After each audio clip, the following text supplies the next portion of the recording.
ఆ right side బాక్స్లో కనిపిస్తున్న వ్యక్తే ఇటు నల్ల మామిడి ఆంజనేయులు. సో మొత్తానికైతే తన ఫోన్లో దాదాపు 7,000 పైన 7,000కు సుమారు 7,000కు పైగా ఇటు యువతులకు సంబంధించిన ఫోటోలు వీడియోలు. మరి అంతమంది ఫోటోలు వీడియోలు ఎందుకు సేకరించినట్టు, ఆ ఫోటోలు వీడియోలో ఏముంది? స్థానికులు మొత్తానికైతే ప్రస్తుతానికి ఆందోళనకు చేపట్టారు. మనం కింద లెఫ్ట్ సైడ్ విజువల్లో చూస్తున్నాం. ఇటు ఆంజనేయులకి కఠిన శిక్ష వేయాలంటూ తమకు అప్పగించాలి అంటూ స్థానికులు కోరుతున్నారు. ఒకసారి స్థానికులు ఏమంటున్నారు, అసలు తన ఫోన్లో ఏం వీడియోలు ఉన్నాయి ఏంటి, స్థానికుల మాటల్లోనే ఒక్కసారి వినే ప్రయత్నం చేద్దాం.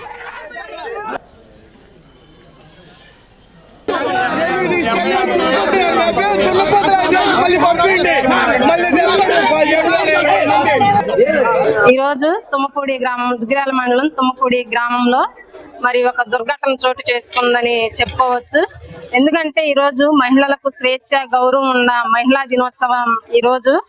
అయితే ఈ మహిళా దినోత్సవం రోజున మరి తుమ్మపూడి గ్రామంలో ఆంజనేయులు అనే వ్యక్తి 45-50 లోపు ఉండొచ్చు ఏజ్.